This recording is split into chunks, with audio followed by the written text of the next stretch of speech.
Comme nous l'avons vu précédemment, le programme, avant de s'intéresser à la question du jardinage au naturel, a attaqué la question des pesticides de manière assez frontale. Nous étions à une époque où personne ne s'offusquait, si ce n'est nos associations, de voir le Roundup présenté comme un produit biodégradable. Nous avons attaqué le fabricant, Monsanto, pour publicité mensongère et nous avons obtenu gain de cause auprès des tribunaux.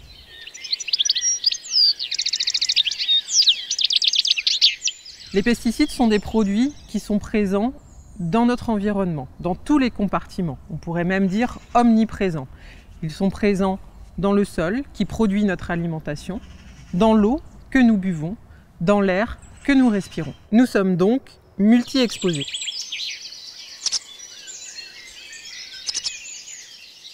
Les pesticides sont des éléments persistants, c'est-à-dire qu'ils vont rester présents même de nombreuses années après leur interdiction dans notre environnement.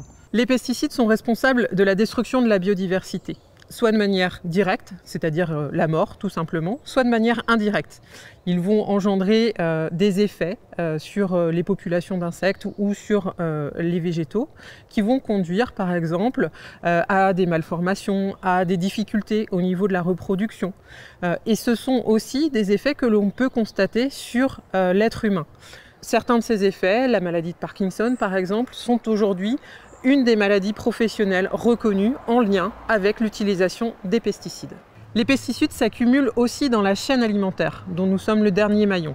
L'exposition aux pesticides est aussi problématique à certains moments de notre vie et de notre développement. La toute petite enfance, l'adolescence, des moments où nous sommes malades, ou la grossesse, où bien évidemment l'être humain est en cours de formation. Si les effets sur l'environnement et sur la santé sont de mieux en mieux connus, des questions persistent.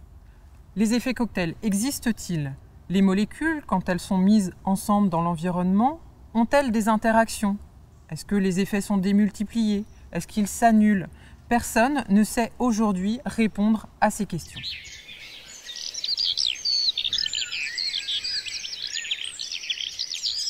Une copieuse réglementation encadre l'usage et la mise sur le marché des pesticides.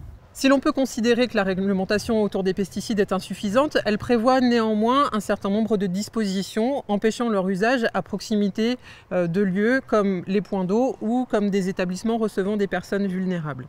Depuis presque 20 ans en Bretagne, il est interdit d'appliquer des pesticides à moins d'1 mètre de la berge des fossés, à moins de 5 mètres minimum de la berge des cours d'eau. Et depuis quelques années maintenant, des dispositions sont prévues pour limiter les épandages à proximité des écoles, des hôpitaux, mais aussi aujourd'hui à proximité des lieux habités, c'est-à-dire nos maisons. Les quelques produits qui restent aujourd'hui utilisés ne sont pas sans danger. Ce sont des produits qui vont tuer tout. C'est-à-dire qu'ils ne vont pas sélectionner un organisme ou un autre.